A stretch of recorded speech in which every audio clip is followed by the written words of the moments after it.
What they do need is export markets, and Britain is in a slightly different position. We have a balance of payments deficit.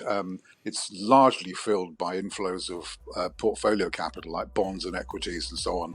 Uh, um, but we need to be very careful about the kinds of commercial engagements we have now with a country that is actually a political and geopolitical adversary.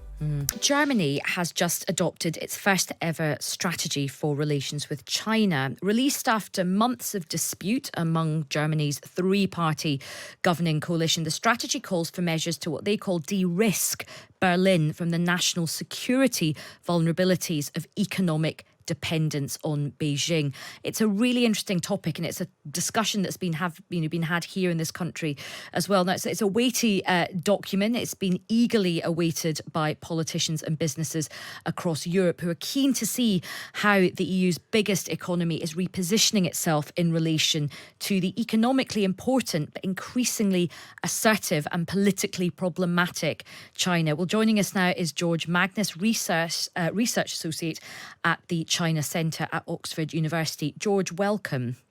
Hello, thank you. So just talk to us about the sort of politics behind Germany's China strategy. Yeah, it's a bit complicated. So the foreign minister is a lady called Annalena Baerbock, who is quite vociferous or vocal, I should say, and outspoken, and actually probably a little bit more hawkish than her prime minister, Olaf Scholz, who went to Beijing, I think it was at the beginning of the year. I mean, not suspicion really. I think people kind of recognize that Scholz is a little bit, I mean, he's not quite as naive as Angela Merkel was in her era over China and, of course, Russia, which Germany has learned a huge kind of lesson from, one hopes and believes. There are, like we have in our own government, obviously shades of opinion about how tough we want to be with and on China. So is the German coalition. But this is a government document now, and the proof of the pudding will be obviously how it's implemented and what the government proposes to do to give meaning to its words. And as you say, it was kind of viewed that Merkel, had a sort of viewed China as this kind of huge opportunity for Germany, and Scholz has taken a different approach. He's called for Germany to de-risk its economic dependence. But where does that put him in terms of where the European Commission is? Are they much more open to doing business with China than Germany is now? Well, I think in sort of emphasizing a message to German firms that they are well advised to, continue with and take actions to internalize this process of what politically we call de-risking.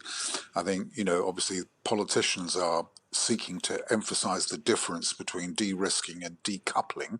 Decoupling is supposed to sound, more harsh and more aggressive, but in practice, it's really kind of where on a continuum you want to be. And so, in practical terms, I don't think there's a huge difference. But this message is something which really comes really from Ursula von der Leyen, who's the Commission president, and who articulated the term de-risking before she went to Beijing with Emmanuel Macron in the spring. So the Commission is pretty much on board for this Okay. idea of supply chain diversification and so on and so forth. And how has China responded to this paper?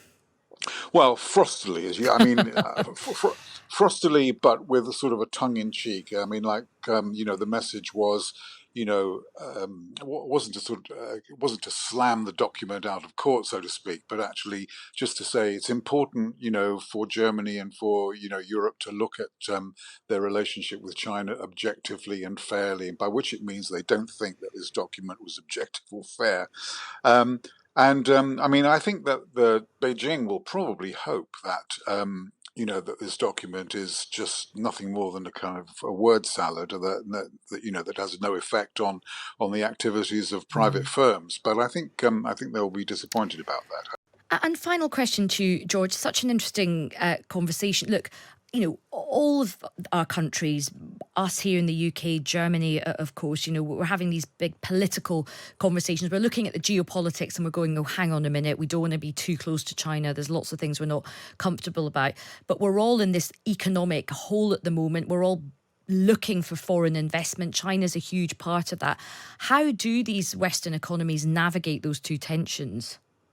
Well, horses for courses, Asia, really. I mean, Germany doesn't actually need foreign investment, right?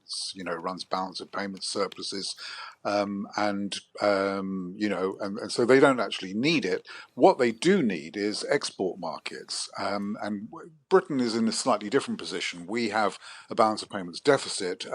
It's largely filled by inflows of portfolio capital like bonds and equities and so on.